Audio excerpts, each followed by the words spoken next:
नमस्कार, आदाब, सत श्री अकाल, राम राम, खम्मा गणी दोस्तों। मैं रजनी स्वागत करती हूँ आपका हमारे चैनल द सक्सेस में। तो दोस्तों, आज हमारी 9th क्लास के एनसीईआरटी का लास्ट चैप्टर है। और जैसे मैंने कहा था कि पर डे 6 o'clock मेरे वीडियो आ जाएंगे, तो पर डे 6 o'clock मेरे वीडियो आ रहे हैं। मैं उम्मीद करती हूँ कि आप सब लोग भी सुबह जल्दी उठ के 6 बजे का अलार्म लगाओ यार, जल्दी उठ के और वीडियो देखो, ताकि मतलब 9 बजे तक 10 बजे तक ठीक है कि वीडियो वाडियो कंप्लीट कर रख के, छोटा सा तो वीडियो होता है, फिर आप अपने काम पे निकले या फिर और अपनी एक्स्ट्रा पढ़ाई करें। तो आज हम पढ़ रहे हैं जनसंख्या। थोड़ा सा लंबा चैप्टर है, 1-2 वीडियो बनेंगे इसके, लेकिन ठीक है, समझने वाली बातें जो होती हैं वो मैं आपको बताते जाऊँगी। ज़्यादा तो कहानियाँ ही बताते हैं ऐसे चैप्टर्स में। क्या आप मानव रहित विश्व की कल्पना कर सकते हैं? संसाधनों का उपयोग और सामाजिक तथा सांस्कृतिक वातावरण का निर्माण कौन करता है? समाज और अर्थव्यवस्था के विकास में मानव का महत्वपूर्ण योगदान होता है। मानव संसाधनों का निर्माण और उपयोग तो करते ही हैं, वे स्वयं भी विभिन्न गुणों वाले संसाधन होते हैं। कोयला तब तक चट्टान का एक टुकड़ा था जब तक मानव ने उसे प्राप्त करने की तकनीकी का आविष्कार करके उसे एक संसाधन नहीं बनाया। ऑब्वियस सी बात है कि संसाधन हमें प्रकृति देती है, मतलब लेकिन उनको उपयोग करने लायक इंसान बनाता है ना। वही बात ये बोल रहा है। प्राकृतिक घटनाएं जैसे कि बाढ़, सुनामी जब किसी घनी आबादी वाले गांव या शहर को प्रभावित करती है तो वो क्या बनती है? आपदा बनती है। इसलिए सामाजिक अध्ययन में जनसंख्या एक आधारित तत्व है और यह एक संदर्भ बिंदु है जिससे दूसरे तत्वों का अवलोकन किया जा सके। ठीक है, तो इसका अर्थ और महत्व ज्ञात किए जाते हैं। संसाधन, आपदा और विनाश का अर्थ केवल मानव के लिए ही महत्वपूर्ण है। उनकी संख्या, वितरण, वृद्धि और विशेषता या गुण पर्यावरण के सभी स्वरूपों को समझने तथा उनकी विवेचना करने की मूल पृष्ठभूमि प्रदान करते हैं। मानव पृथ्वी के संसाधनों का उत्पादन और उपभोग करता है, मतलब देती पृथ्वी है लेकिन बनाने खाने लायक, यूज़ करने लायक इंसान बनाता है और यूज़ करता भी है। इसलिए ये जानना भी आवश्यक होता है कि देश में कितने लोग निवास करते हैं, वह वहाँ कहाँ रहते हैं, कैसे रहते हैं, उनकी संख्याओं में वृद्धि क्यों हो रही है, उनकी कौन कौन सी विशेषताएं हैं। भारतीय जनगणना हमारे देश की जनसंख्या से संबंधित जानकारी हमें प्रदान करती है। सबसे पहले हम जनसंख्या से संबंधित 3 प्रमुख प्रश्नों पर विचार करेंगे। सबसे पहले जनसंख्या का आकार और वितरण। लोगों की संख्या कितनी है, वे कहाँ निवास करते हैं। मतलब जनसंख्या की आकार, मतलब कितने लोग रहते हैं। वितरण, मतलब कहाँ कहाँ रहते हैं। फिर जनसंख्या की वृद्धि और जनसंख्या परिवर्तन की प्रक्रिया। समय के साथ जनसंख्या में वृद्धि कैसे हो रही है, मतलब किस गति से परिवर्तन हो रहा है। फिर जनसंख्या के गुण और विशेषताएं, अर्थात ज़्यादातर जनसंख्या किस उम्र की है, हमारा लिंगानुपात क्या है, मतलब स्त्री कितने हैं, पुरुष कितने हैं, साक्षरता कितनी है, व्यावसायिक संरचना, मतलब करते क्या है, स्वास्थ्य कैसा है ना। ये सारी चीज़ें हम जनसंख्या में पढ़ते हैं। तो सबसे पहले हम पढ़ते हैं आकार और वितरण, फिर हम पढ़ते हैं जनसंख्या वृद्धि और परिवर्तन, फिर हम पढ़ते हैं जनसंख्या के गुण और विशेषताएं। तो जनसंख्या के आकार और वितरण की बात करेंगे। भारत की जनसंख्या का आकार और संख्या के आधार पर वितरण।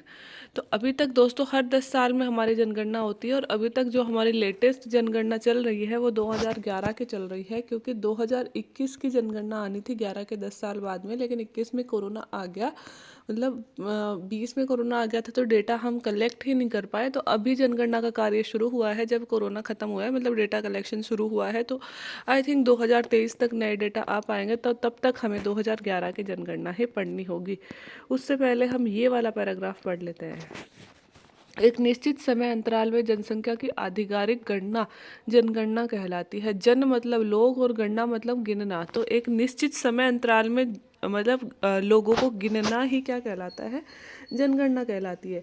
भारत में सबसे पहले 1872 की जनगणना की गई थी। बहुत इंपॉर्टेंट डेटा है दोस्तों ये। सबसे पहले भारत में जनगणना हुई थी वो अंग्रेजों के ज़माने में 1872 में हुई थी, लेकिन हालांकि 1881 में पहली बार संपूर्ण जनगणना की जा सकी। 1872 में जो की गई थी वह मतलब थोड़ी बहुत लोगों की जनगणना की गई थी, लेकिन 81 में टोटली पूरे भारत की जनगणना की गई। उसी समय से प्रत्येक 10 वर्ष के बाद जनगणना होती है। 1881 से शुरू हो गया था कि हर 10 साल बाद में जनगणना की जाने लगी। भारतीय जनगणना जनसांख्यिकी, सामाजिक आर्थिक आंकड़ों का सबसे महत्वपूर्ण और वृहद स्रोत है। क्या आपने कभी जनगणना रिपोर्ट देखी है? आप अपने पुस्तकालय में से देख सकते हैं। अब हम शुरू करते हैं इंडिया के बारे में जो भी चीज़ें दी गई हैं। मार्च 2011 तक भारत की जनगणना 12,106 लाख थी, जो कि विश्व की कुल जनसंख्या का 17.5% है। अब इसने ऐसे पता नहीं खोल के लाखों में क्यों लिखा है 121। आप इसे बोल सकते हो 121 पॉइंट, अरे रुक जा यार, 121.06 करोड़, ये बोल सकते हो आप इसको करोड़ में अगर लिखना चाहो तो, ठीक है। तो 112,106 लाख थी, अर्थात 121.6 करोड़ थी, जो विश्व की कुल जनसंख्या के कितने परसेंट है। अपन यह भी पूछा जाता है कि भारत में निवास करने वाली जनसंख्या विश्व के कुल कितने परसेंट है, 17.5% है। मतलब याद रखना 17 खतरा, क्योंकि हम अगले साल तक ही शायद 2023 में चाइना को क्रॉस कर जाएंगे, पहले नंबर पे आ जाएंगे हम जनसंख्या में। तो अभी हम 17 के आंकड़े पे चल रहे हैं, अर्थात विश्व की 17.5% जनसंख्या हम लोग रखते हैं। यह 12.1 करोड़ लोग भारत के 32.121 करोड़ है। भाई ये क्या, पता नहीं, मुझे नहीं पता ये कैसे लिख रहा है, गलत, एनसीईआरटी भी गलत छपती है क्या। 121 करोड़ लोग कितने क्षेत्रफल पे रहते हैं। भारत का क्षेत्रफल कितना है, 32.8 लाख। अगर पूरा क्षेत्रफल पहले भी मैंने बताया था, 32,87,263 वर्ग किलोमीटर, ठीक है। इस तरह से आप बोल सकते हो। तो 32.8 लाख वर्ग किलोमीटर पे हमारे इतने करोड़ लोग, मतलब 121 करोड़ लोग रहते हैं। और जो क्षेत्रफल देखे विश्व के कुल स्थलीय भूभाग का 2.4% है। मतलब विश्व के कुल क्षेत्रफल का तो इंडिया रखता है 2.4, और विश्व की कुल जनसंख्या का इंडिया रखता है 17.5। तो सोचो कितनी बड़ी विभिन्नता है ये, है ना। और ये विश्व विशाल क्षेत्र में असमान रूप से वितरित है। आप इस तरह से देखते हो कि जनसंख्या का ये पूरा विश्व है, और विश्व की जनसंख्या का तो हम 17.5% टुकड़ा रखते हैं। देखो इतना बड़ा टुकड़ा रख रहे हैं, जबकि दूसरी तरफ विश्व के क्षेत्रफल की बात करें तो क्षेत्रफल का हम इतना सा टुकड़ा 2.4% का टुकड़ा रख रहे हैं। तो सोचो कि क्षेत्रफल तो हमारा है कम, मतलब जनसंख्या के मुकाबले, और जनसंख्या है बहुत ज़्यादा। 2011 की जनगणना के अनुसार देश की सबसे अधिक जनसंख्या वाला राज्य उत्तर प्रदेश है, जहां की आबादी 1990 लाख है, तथा उत्तर प्रदेश में देश की कुल जनसंख्या का 16% हिस्सा निवास करता है। दूसरी ओर हिमालय क्षेत्र के राज्य जैसे सिक्किम की आबादी केवल 6 लाख ही है, तथा लक्षद्वीप में केवल 64,429 हजार लोग ही निवास करते हैं। तो अगर आपसे पूछा जाए 2011 की जनगणना के अनुसार, अभी तक यही पूछा जाएगा क्योंकि नई आई नहीं है, तो सबसे ज़्यादा जनसंख्या वाला राज्य कौन सा है, अपना यूपी है। यूपी के बाद में वैसे बिहार है, अगर सेकंड नंबर पे, नहीं महाराष्ट्र है, बिहार और बंगाल, उत्तर प्रदेश, महाराष्ट्र, बिहार और बंगाल, ये 4 हमारे सर्वाधिक जनसंख्या वाले राज्य हैं, ठीक है।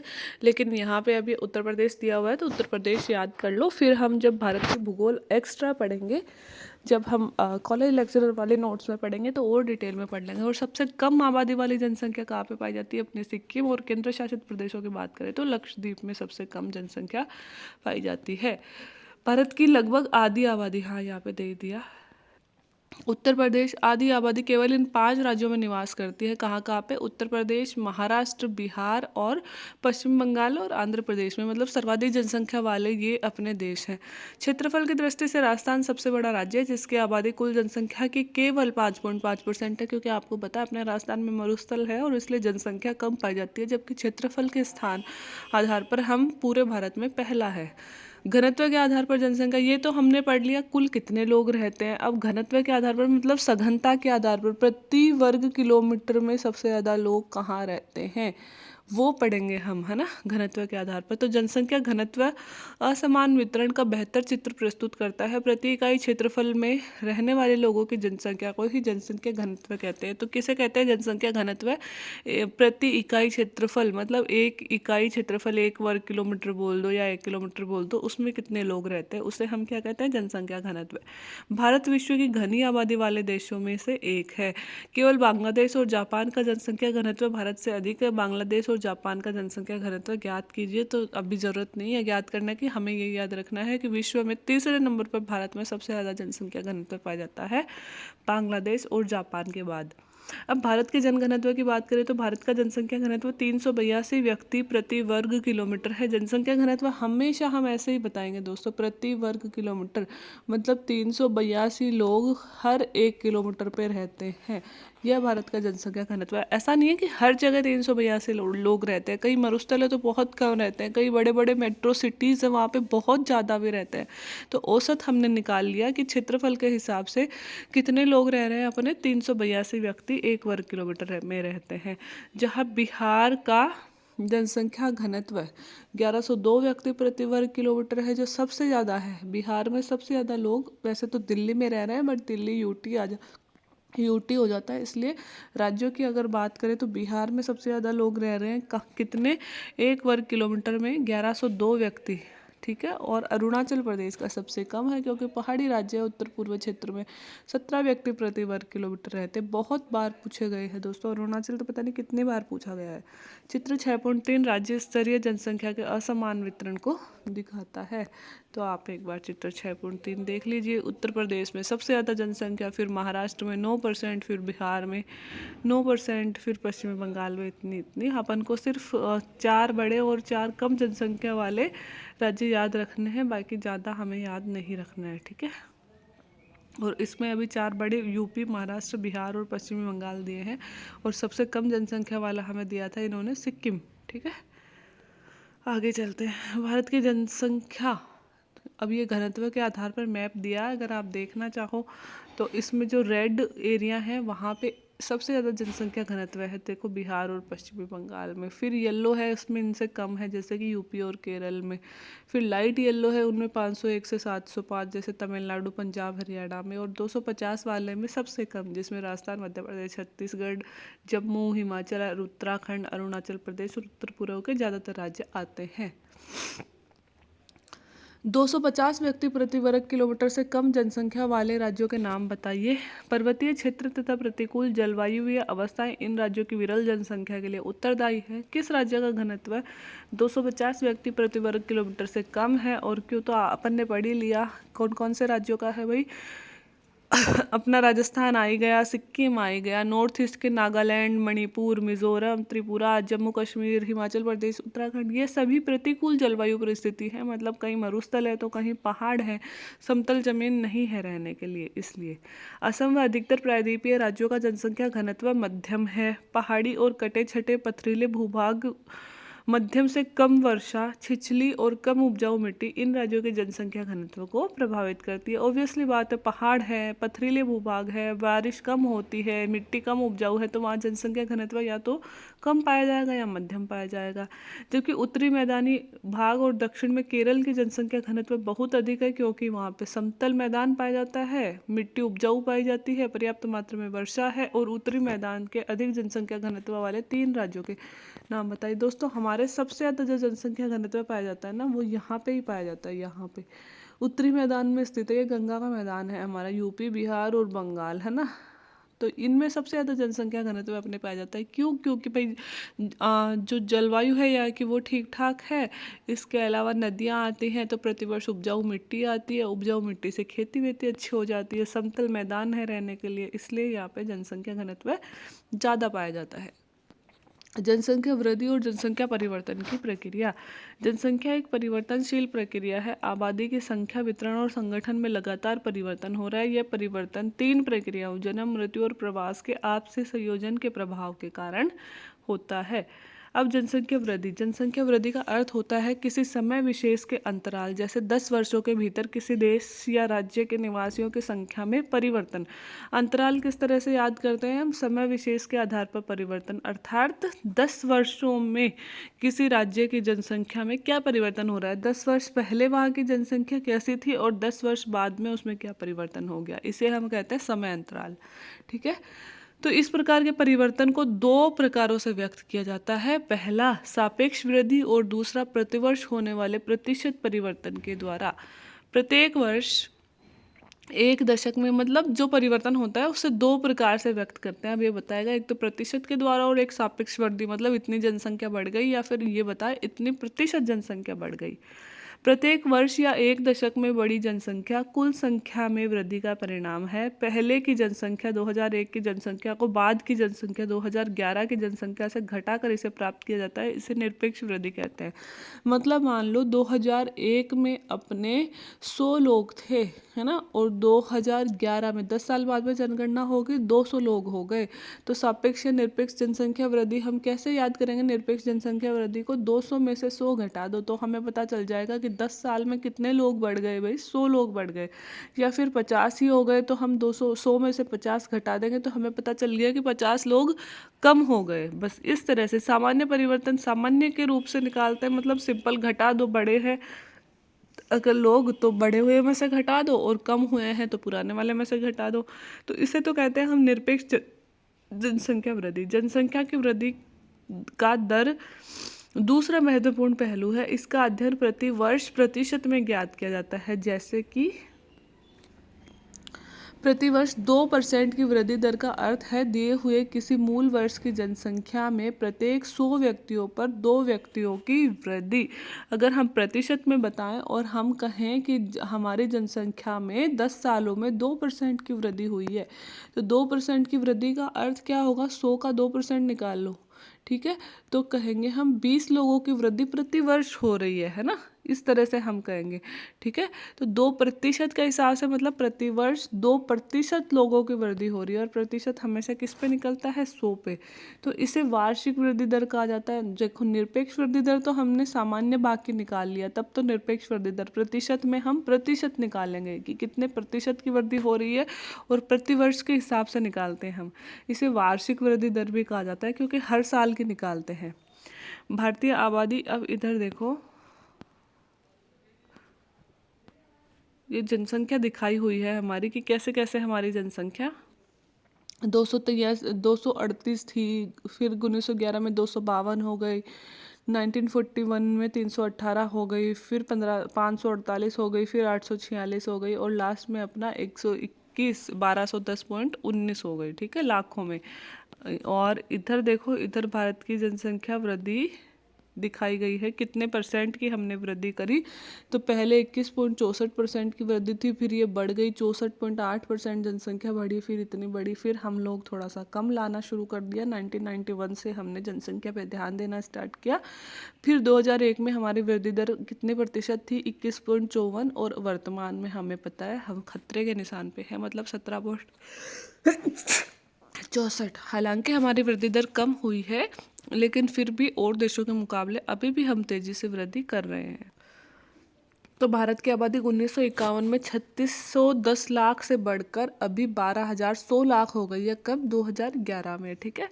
तो वृद्धि दर हम देखें तो देख लो एक बार आप, वृद्धि दर जो है वार्षिक वृद्धि दर, वो तो हमने देखे 17.64 वाले कि 10 साल में कितनी वृद्धि करी। वार्षिक वृद्धि दर ये है अपनी कि पहले 1951 में 1.25 थी, फिर देख लो 1981 में 2.22 हो गई, फिर हमने कम करना 2.16, 1.57, 1.64। तो वार्षिक वृद्धि दर हमारी 1.64% हो गई है वर्तमान में। सारणी 6.1 और चित्र 6.4 ये सभी दर्शाते हैं कि 1951 से 81 तक जनसंख्या की वार्षिक वृद्धि दर नियमित रूप से बढ़ रही है। 81 तक तो हमारी जनसंख्या बढ़ी थी। यह जनसंख्या में तीव्र वृद्धि की व्याख्या करते हैं। 1951 में 36.10 लाख की जनसंख्या 1981 में 68 मतलब 6,830 लाख हो गई, ठीक है। तो ये 81 तक तो बढ़ी। सारणी 6.1 से पता चलता है कि वृद्धि दर में कमी के बावजूद प्रत्येक दशक में लोगों की संख्या नियमित रूप से वृद्धि हो रही है। ऐसा क्यों?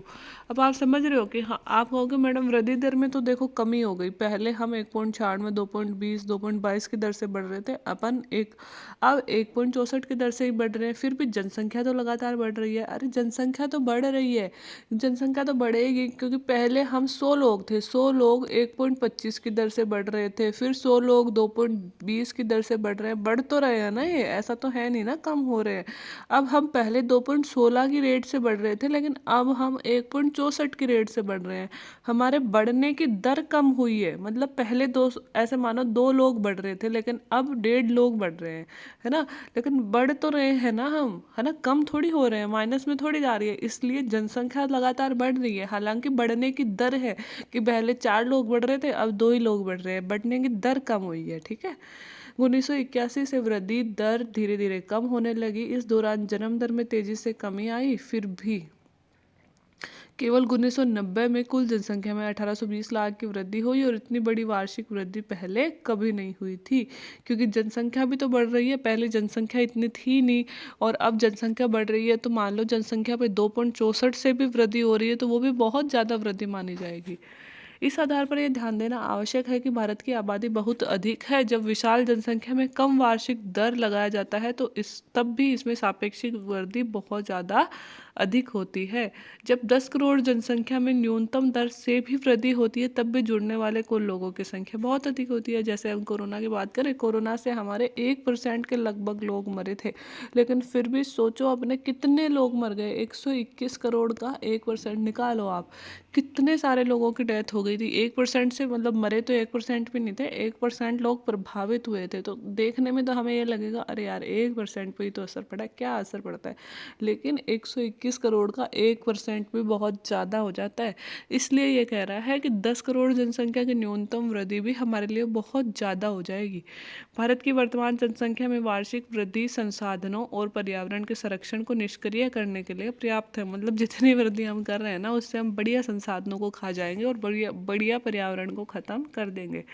वृद्धि दर में कमी जन्म दर नियंत्रण के लिए किए जा रहे प्रयासों की सफलता को प्रदर्शित करता है। जो वृद्धि दर में हमने कमी करी है, उससे पता चलता है कि हाँ भाई 2.22 से 2.16, 1.97, 1.64 हमने कमी तो करी है ना संसाधनों में।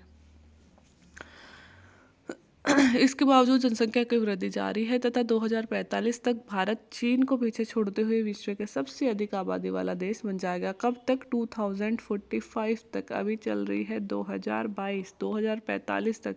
अभी शायद एक लेटेस्ट डेटा पेपर में आया था, उसमें 2045 नहीं है भाई, शायद 2026 है या 24 है। इसी में हम पीछे छोड़ देंगे चाइना को, ये शायद थोड़ा पुराना डेटा है, ठीक है। आगे की चीज़ें हम कल पढ़ेंगे। आज के लिए इतना ही, वीडियो घना लंबा हो जाएगा, फिर आपको बोर करेगा, ठीक है। तो आगे की चीज़ें हम पढ़ेंगे कल। थोड़ा लंबा पार्ट है, 2-3 लेक्चर तो बनेंगे इसमें, ठीक है। बाकी हम कल पढ़ते हैं, ठीक है। तो वीडियो को लाइक, शेयर एंड सब्सक्राइब करते रहिएगा, और शेयर भी कर दो यार दोस्तों से, और कमेंट करना ना भूलिए प्लीज़। अपने अच्छे प्यारे और सजेशन जो भी आप देना चाहते हो उस टाइप के कमेंट आप कर सकते हो।